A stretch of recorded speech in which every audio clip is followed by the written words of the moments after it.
मतलब एक बात और मैं कहना जी चाहूंगी जी बीच जी में, इतना हमारा सामर्थ्य ही नहीं है, मैं कहूंगी किसी में भी नहीं है, बड़े से बड़े साधु में भी नहीं है कि वो जी। सनातन को बचाए। सनातन ने हमें बचाया हुआ है। हम्म धर्म का अर्थ यही होता है कि बिना किसी को नुकसान पहुंचाए या किसी जिस हमारे एक्टिविटी से किसी का नुकसान ना हो, हम्म किसी की हानि ना हो, किसी के हृदय को भी ठेस ना पहुंचे। हम्म चाहे कोई किसी को दान करना धर्म नहीं है, हम्म कोई पूजा पाठ करना धर्म नहीं है, हम्म और कहीं जाकर किसी प्रकार के यज्ञ हवन करना, ये सब धर्म नहीं है, ये कर्म कांड है। मेरा क्वेश्चन आपसे ये है, बहुत सारे साधु, जी आप पता नहीं उनको साधु मानते हैं नहीं मानते, लेकिन मैं तो साधु ही मानूंगा, भगवान धारण कर लेते हैं जी प्रॉपरली, मतलब वही काम होता है, पूजा पाठ है और सब कुछ, लेकिन आए दिन अखबारों के अंदर, न्यूज के अंदर यही आती है, आज फला बाबा गिरफ्तार, आज वो बाबा गिरफ्तार, उसने महिलाओं के साथ शोषण किया, उसने मासूम बच्चियों के साथ शोषण किया। तो आप उनको किस नज़र से देखते हैं और आपका उनके बारे में क्या विचार है, क्या मानना है आपका? देखिए, आपने जैसे कहा कि आप तो उनको साधु ही कहेंगे, क्योंकि हमारे समाज में ऐसा ही होता है जी। कि हम केवल उनके एक रूप को देखते हैं और उसी को स्वीकार कर लेते हैं। हम्म आज से लगभग हजारों करोड़ों साल पहले जब रामायण युग था, तब भी आपने सुना होगा जी। कि सीता मैया का हरण करने के लिए कौन आया था? रावण है। रावण आया था। जी। लेकिन कौन से भेष में आया था? साधु के भेष में। हम्म तो जब हम उनकी चर्चा करते हैं, चाहे कथा सुनाएं, कोई भी बात कहें, तो हम यही कहते हैं कि सीता माता का हरण करने के लिए साधु के भेष में रावण आया। जी। तो एक्चुअल में तो वो रावण था। हम्म वो पूजा पाठ भी करता था, बहुत बड़ा धार्मिक था, शिव भक्त था, हम्म बहुत बड़ा ज्ञानी था, विद्वान था, हम्म लेकिन साधु का भेष बनाकर आया, क्योंकि उसे पता था कि एक साधु का भेष ही ऐसा है जिस पर पूरा समाज विश्वास करता है आंख बंद करके। तो उसने वही भेष धारण किया। लेकिन बस शब्दों का खेल है, उसके लिए हम यही शब्द यूज करते हैं कि साधु के भेष में रावण आया। हम आइडेंटिफाई कर देते हैं कि था रावण ही, भेष साधु का बनाया। लेकिन आज के समाज में जो रावण बैठे हुए हैं, उनको बिना पहचाने हम सीधा कह देते हैं कि साधु ने ऐसा किया, महिला के साथ गलत किया, साधु ने किया, कुछ गैर कानूनी काम किया, साधु ने किया, जबकि वास्तव में वो साधु नहीं होते, वो साधु के भेष में आज के समय के रावण है। मैं तो यही कहूंगी। तो उनको पहचानना जरूरी है कि सच्ची सेवा और सच्ची साधना कहाँ पर हो रही है और कहाँ पर नहीं हो रही है। ये पहचान कर ही हम अंदाजा लगा सकते हैं। अगर ऐसे काम हो रहे हैं तो उनको हम साधु नहीं कहेंगे। हाँ, उन्होंने भेष जरूर साधु का बनाया है रावण की तरह, लेकिन वो साधु नहीं है। नहीं, जैसे कि अभी आपने एग्जाम्पल दिया, बड़ा अच्छा एग्जाम्पल दिया, लेकिन आपने एग्जाम्पल दिया रावण का। जी ठीक है, अभी रावण है आज के जमाने में जी। लेकिन जो रावण थे, उन्होंने जो सीता मैया का हरण किया, उन्होंने तो किसी वजह को लेकर हरण किया था, क्योंकि उनकी जो बहन थी, उनका बताया जा रहा है कि उनकी नाक काट दी, उसकी बहन का अपमान किया, उसका बदला लेने के लिए उन्होंने ऐसा किया। लेकिन आजकल जो हो रहा है, उनकी तो मतलब बहन के साथ भी ऐसा नहीं होता। मैं तो आप देखो रावण को क्या मानते हैं, राक्षस मानते हैं, क्या मानते हैं, वो देखो आपका मानना है। लेकिन मैं असल में मायने में मैं रावण को मैं बहुत ही मतलब बलवान और ज्ञानी वानी आदमी मानता हूँ, क्योंकि जो अपनी बहन के लिए इतने बड़े योद्धाओं से लड़ गए। जी जी बिल्कुल। तो मैं तो वैसे तो चलो उन्हें गलत किया, वो भी एक महिला थी, और जिसके लिए वो लड़ने गए वो भी एक महिला थी, लेकिन अपनी बहन के लिए तो किया। आज वाले जो हो रहे हैं, आज के जो साधु कर रहे हैं, वो तो किसी बहन के लिए नहीं कर रहे, बल्कि किसी की बहन के साथ कर रहे हैं। ये बात आपकी बिल्कुल सही है। रावण ने अपनी बहन का बदला लेने के लिए किया, लेकिन पहले रावण को ये भी जान लेना चाहिए था कि मेरी बहन गलत है या नहीं है। जी। गलती पहले बहन की थी ना।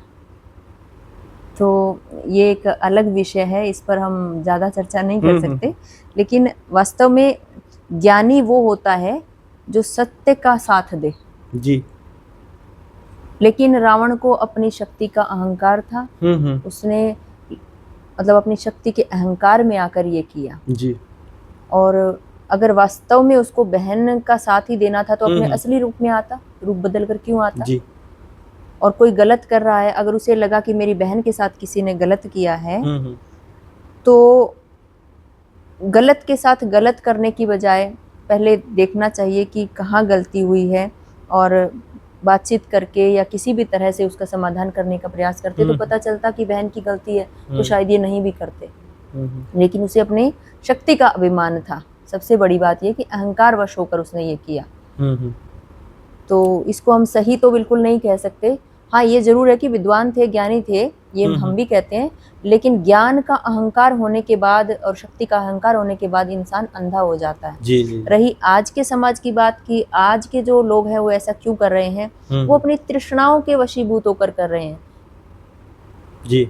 उन्होंने शायद ये सोच लिया है कि साधु समाज, जैसे मैंने पहले भी कहा कि रावण ने वो भेष क्यों बनाया, क्योंकि उसे पता था कि समाज आज साधुओं पर बहुत विश्वास करता है जी। भगवान एक ऐसा भेष है जिस पर सब लोग विश्वास करते हैं, एक विश्वास का प्रतीक है ये। जी जी। तो उनको लगता है कहीं ना कहीं हम साधु भेष में आकर शायद जो चाहते हैं वो मिल जाएगा। वहां पर उनको जो श्रद्धालु महिलाएं आती है, श्रद्धालु लोग आते हैं, वो उन पर अंधविश्वास करते हैं जी। और इससे उनकी जो भी तृष्णाएं है, चाहे वो धन को लेकर है या उनकी जो भी काम इच्छा है जिस प्रकार की भी है, वो उनको अपनी संतुष्टि के लिए ये करते हैं जी। और किसी का बदला लेने के लिए, अपनी इच्छाओं की पूर्ति के लिए। ठीक है। अच्छा, अभी थोड़ी देर पहले भी हमारी बात हो रही थी जी जी। और आपने परिचय भी दिया था, और जिस परिचय में आपने बताया था कि धर्म प्रचार करने के लिए मैं इस भगवे में या फिर मतलब सेवा में आई हूँ। जी जी। और आपने किया भी जी। तो आप धर्म प्रचार किस तरह का करते हैं?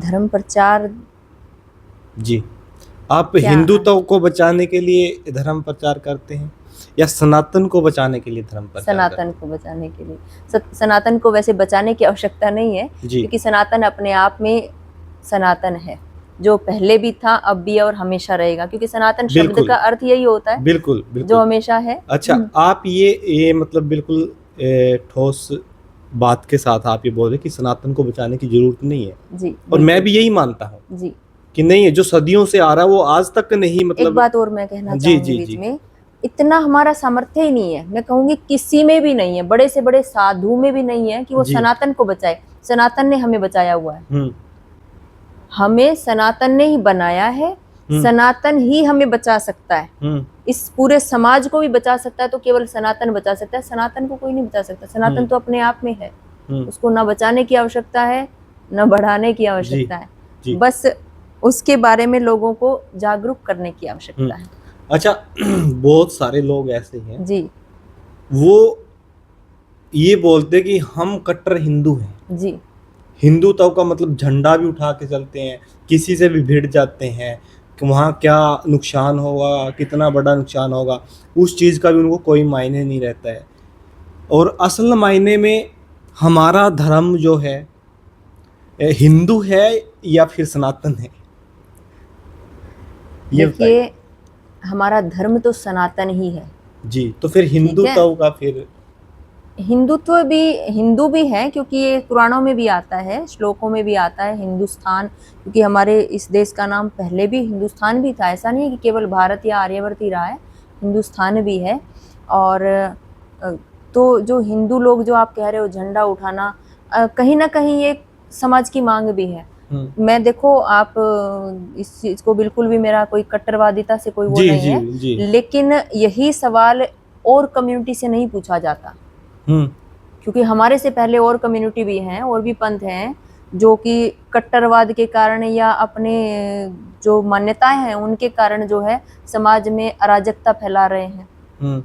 मैंने पूछा, ठीक है, पर मैंने पूछा, हाँ, एक मस्जिद, मैं वो आपके पास में लिंक शेयर कर दूंगा, एक मस्जिद के मौलाना जी से पूछा जी, ठीक है, और गुरुद्वारे में जो बैठते हैं ना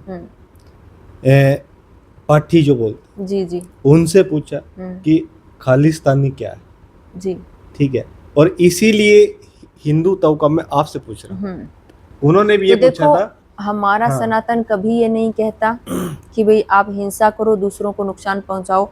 धर्म का अर्थ क्या होता है धर्म जो शब्द है ना, हम लेकर चल तो देते हैं धर्म। एक बार धर्म, वो धर्म। ध्यान से सुने जो हिंदुत्व का झंडा लहराते हैं, सड़कों पे दौड़ते हैं और एक दूसरे को नुकसान पहुंचाने तक की मतलब वो बात ठान लेते हैं। एक बार ध्यान से सुनना जी। तो धर्म शब्द का अर्थ होता है कि धार्यते इति धर्म कहा जाता है वैसे तो, यानी जो धारण करने योग्य है। और वास्तव में कहा होता यही है कि जो हमारे अंदर, जो हमारी धारणा है, हमारे अंदर जो है जी, हमारी जो ईश्वरीय शक्तियां हमारे अंदर है, क्योंकि हम ईश्वर का अंश हैं। तो परमात्मा तो कभी नहीं कहते कि किसी भी प्राणी को आप नुकसान पहुंचाओ। तो धर्म का अर्थ यही होता है कि बिना किसी को नुकसान पहुंचाए या किसी जिस हमारे एक्टिविटी से किसी का नुकसान ना हो, किसी की हानि ना हो, किसी के हृदय को भी ठेस ना पहुंचे।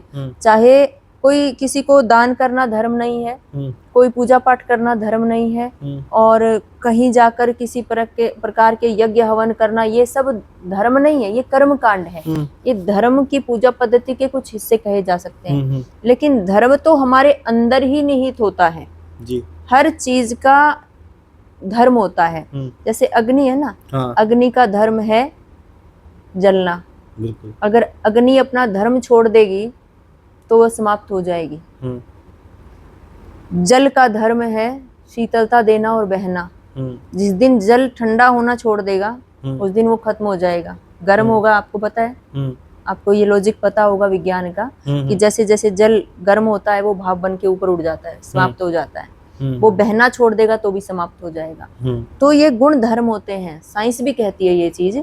साइंस में एक टॉपिक आता था पहले हमारे 8वीं क्लास में शायद, गुण धर्म। किस वस्तु का क्या गुण है, क्या धर्म है। तो उसी शब्द से हमें समझने की आवश्यकता है कि निर्जीव वस्तुओं में भी धर्म होता है और सजीवों में भी धर्म होता है, इंसानों में भी धर्म होता है। सबका अपना धर्म है। जो अपने धर्म के अनुसार कार्य करेगा वो सनातन है, वो हमेशा रहेगा। और जो अपने धर्म को छोड़ देगा वो समाप्त हो जाएगा जी। तो धर्म वही है जिससे हमारे किसी भी कार्य से किसी को हानि ना हो, नुकसान ना हो, किसी का दिल ना दुखे। अच्छा, बहुत सारे लोग ऐसे भी हैं, और खासकर अगर मैं बात की जाऊं तो कोई बुरा मत मानना भाई, पर्सनली वैसे मैं क्वेश्चन है तो मैं कर रहा हूं। अच्छा, जो कुछ लोग ऐसे भी हैं जैसे कि ऐसी कम्युनिटी जी, ठीक है, वो लोग क्या है, वो बोलते हैं कि हम हिंदुओं में तब आते हैं तब चुनाव होता है, उससे पहले ना तो, और उसके बाद में हमें ना तो कोई हिंदू मानता जी, ना हिंदुओं में हमारी जगह है। अगर कहीं जाए तो ऊंच नीच छुआछूत का भेदभाव। अगर इलेक्शन है तो मुख्यमंत्री हमारे घर खाने खाते हैं। तो हम, और वो इस समस्या को लेके धर्म परिवर्तन कर रहे हैं, बहुत ज्यादा कर रहे हैं आज के दिनों में। गलत है जो जिसने तो अपना और वो आजकल बौद्ध धर्म अपना रहे हैं जी जी। तो आप क्या मानते हैं उनको? मैंने पहले ही कहा कि जिसने अपना धर्म छोड़ दिया वो फिर कहीं सुरक्षित नहीं है, कहीं भी चले जाएं। तो जो धर्म हमारा है, वास्तव में इस संसार में धर्म एक ही है जी, बाकी पंथ हैं। धर्म तो एक ही है, सनातन। चाहे वो बौद्ध हो, जैन हो, वो सनातन के ही हिस्से हैं। ठीक है, चाहे वो सिख हो, ये सब हमारे सनातन धर्म का ही एक एक हिस्सा है। जैसे हमारे शरीर के अलग अलग अंग होते हैं ना, शरीर तो एक ही है लेकिन अंग अलग अलग है।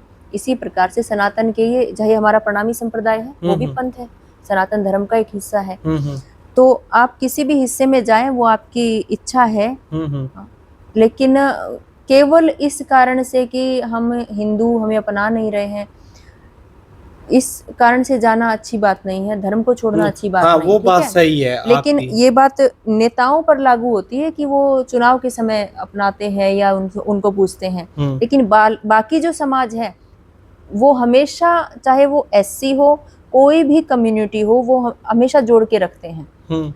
इस बात का आप उदाहरण लीजिए, जैसे किसी परिवार में विवाह समारोह होता है, चाहे वो जाट के घर में है, चाहे ब्राह्मण के घर में है, या किसी भी परिवार में है, तो हमारी जो शुरुआत होती है ना शादी ब्याह की, वो एससी कम्युनिटी से ही होती है। यानी कि कहीं से, जैसे एक हमारे यहाँ परंपरा होती है, पहले दिन 5 दिन पहले जब रीति रिवाज शुरू होते हैं तो एक पूजा करने के लिए एक छड़ी लेकर आई जाती है, जिसके ऊपर मैंने बहुत पहले देखा है, अभी तो मुझे, तो वो हमारे यहाँ कहते हैं कि जो एससी कम्युनिटी के लोग होते हैं उनसे मंगवाई जाती थी। अच्छा। जी, ऐसे बहुत सारे रीति रिवाज है। कुम्हार के यहाँ से घड़ा आता है, हाँ ठीक है। खाती के यहाँ से जो छोटी मोटी लकड़ी हाँ की हाँ वस्तुएं चीज होती है हाँ वो हाँ आती है।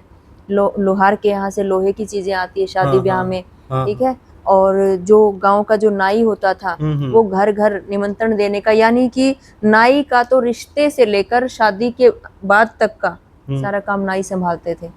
तो बताइए हमने कहाँ अलग किया उनको। संस्कृति जो है ना, जी। उसने सारे समाज को जोड़ के रखा हुआ था। हमारा जो सनातन धर्म है, हमारी ऋषि मुनियों की जो पद्धति थी, संस्कृति थी, उसने एक कहते हैं ना चींटी से लेकर हाथी तक का हिस्सा हमारे किसान भाई निकालते हैं। जब पहले मैं तो अभी समाज इस टाइम की हूँ, लेकिन मैंने इन चीजों को पढ़ा है, सुना है, देखा है बहुत, कि जब फसल निकाली जाती थी तो जो खला बोलते हैं उसको, खलिहान जिसको बोलते हैं, जिसके अंदर अनाज निकाला जाता था, बिल्कुल हाँ। उसमें सबसे पहले हिस्सा निकाला जाता था कन्या का।